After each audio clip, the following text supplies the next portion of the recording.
Good morning, students. Let's start new chapter 14 semiconductor device and digital circuits. आपके 12th में 2 chapter रह गए हैं टर्म सेकंड के। तो देखिए, सेमीकंडक्टर डिवाइस बहुत ही इंपॉर्टेंट चैप्टर है आपके पास, जिसमें कंडक्टर, इंसुलेटर और सेमीकंडक्टर के बारे में ज़्यादा एक्सप्लेनेशन है इसमें। ठीक है, तो सबसे पहले हम यहाँ पर semiconductor device and digital circuits, ठीक है, दोनों के बारे में पढ़ेंगे, जिसमें आपके पास गेट भी है यहाँ पर।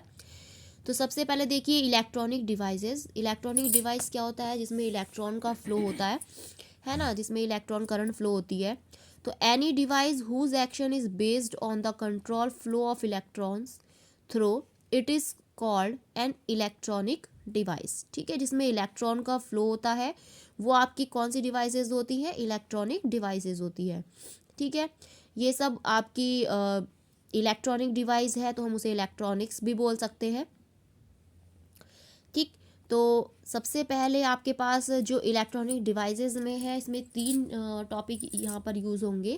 पहला होगा आपके पास कंडक्टर, इंसुलेटर एंड सेमीकंडक्टर। ठीक है, जहाँ अगर हम इसके सॉलिड के क्लासिफिकेशन करते हैं, यहाँ पर इलेक्ट्रिकल प्रॉपर्टीज़ करते हैं, इस एक तरह से इलेक्ट्रिकल प्रॉपर्टीज़ भी कही जा सकती है।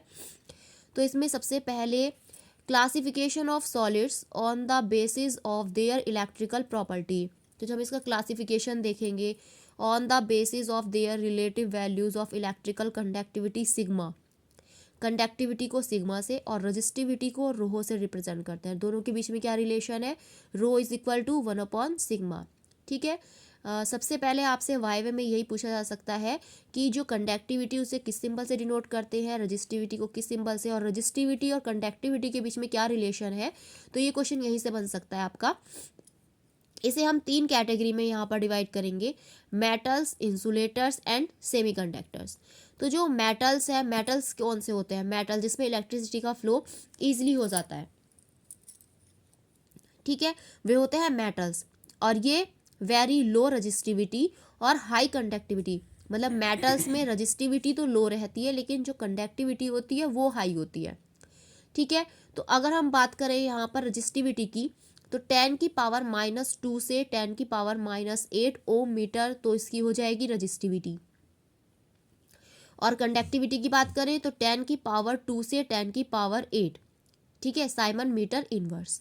तो ये हो जाएगी आपके पास सिग्मा। सिग्मा मतलब कंडक्टिविटी। ये वैल्यू आपको याद होनी चाहिए। ये जब आपका प्रैक्टिकल होगा तो उसमें आपसे वाइवा पूछा जा सकता है। ठीक है, इंसुलेटर्स। इंसुलेटर्स क्या होते हैं? इंसुलेटर में जो आपका बैलेंस बैंड और कंडक्शन बैंड के बीच का जो गैप है वो 6 electron volt to 8 electron volt होता है।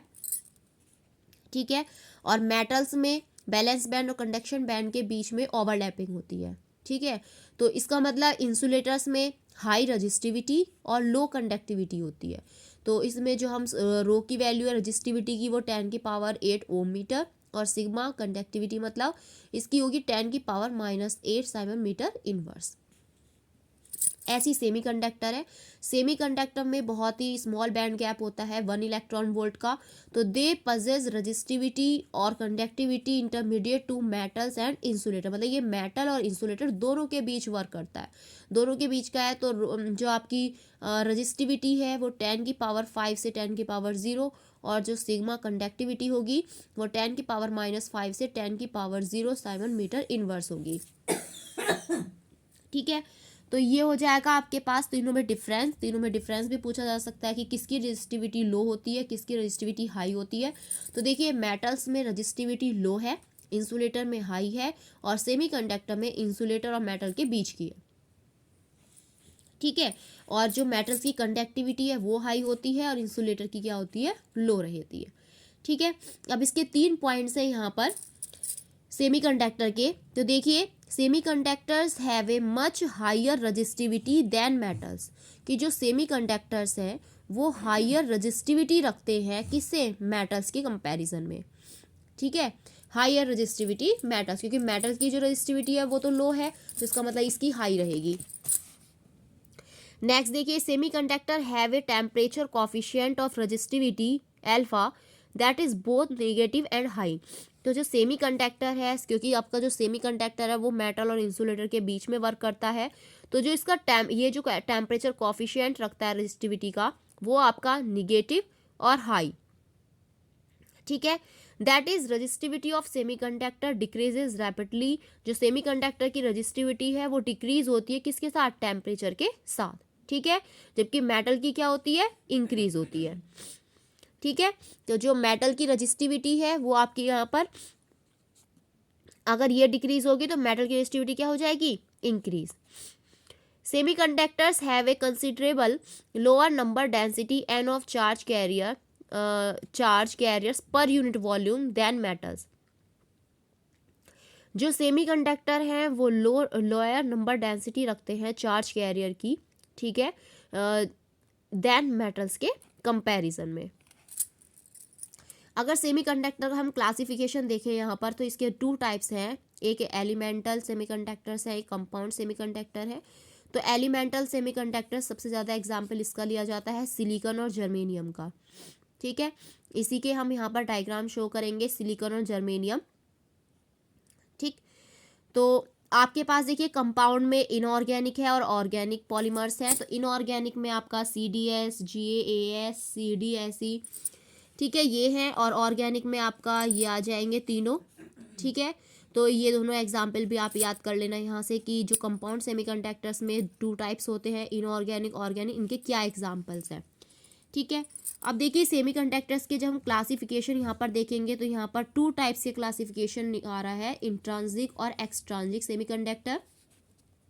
इंट्रांजिक सेमीकंडक्टर्स जो होते हैं वो प्योर सेमीकंडक्टर हैं, और एक्सट्रांजिक जो होते हैं वो आपके इम्प्योर सेमीकंडक्टर होते हैं, ठीक है, क्योंकि इसमें डोपिंग की जाती है इम्प्योरिटी की। तो intrinsic semiconductor, the pure semiconductors impurity less than 1 part in 10 की power 10 are called intrinsic semiconductor. अगर आप ये लाइन भी नहीं लिखोगे तो भी यहाँ पर सही है कि जो प्योर सेमीकंडक्टर्स हैं वो आपके क्या कहलाते हैं, इंट्रांजिक सेमीकंडक्टर्स कहलाते हैं। और इसमें इलेक्ट्रॉन और whole is an intrinsic property of the material and these charges are obtained as a result of thermal excitation। इसमें इलेक्ट्रॉन और होल होते हैं, इलेक्ट्रॉन, ठीक है, निगेटिव, और होल्स आपके क्या हो जाएंगे वहाँ पर, पॉजिटिव, ठीक है। ऐसी आपके जो एक्सट्रांजिक सेमीकंडक्टर्स है, एक्सट्रांजिक में आपकी डोपिंग की जाती है, जिसे हम डोप्ड सेमीकंडक्टर भी बोल सकते हैं। इसका दूसरा जो सेकंड नेम है वो डोप्ड सेमीकंडक्टर भी होता है। तो देखिए the semiconductors obtained by adding और doping the pure semiconductor with small amount of certain specific impurity atoms having valency different from that of the host atoms are called extrinsic semiconductor. जब हम किसी pure semiconductor में कोई impurity add करते हैं, ठीक है, तो उसकी डोपिंग होती है, और उस डोपिंग को हम बोलते हैं डोप्ड सेमीकंडक्टर। मतलब प्योर सेमीकंडक्टर में इम्प्योरिटी को ऐड करना क्या कहलाता है, डोप्ड सेमीकंडक्टर्स कहलाता है, कंडक्टर, ठीक है। तो देखिए इसमें जब हम बात करेंगे बैलेंस बॉन्ड मॉडल की, तो यहाँ पर जो आपके पास हमने सिलिकॉन की बात की थी, सिलिकॉन की, उस पर कितने इलेक्ट्रॉन्स होते हैं, 4 होते हैं, ठीक है।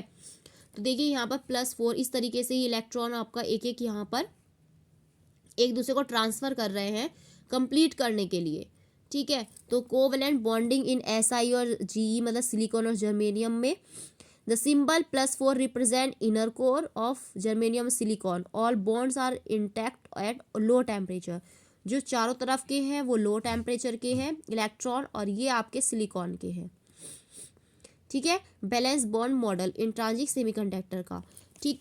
और जब हम यहाँ पर बात करेंगे इलेक्ट्रॉन्स के नंबर की, तो इसका जो फॉर्मूला है आपके पास वो क्या दे रखा है, Ne = CE की पावर -Eg/2kT, ये इसका फॉर्मूला है इलेक्ट्रॉन के लिए, ठीक है। तो आप इसे तैयार कर लेंगे, लिख लेंगे अपने पास।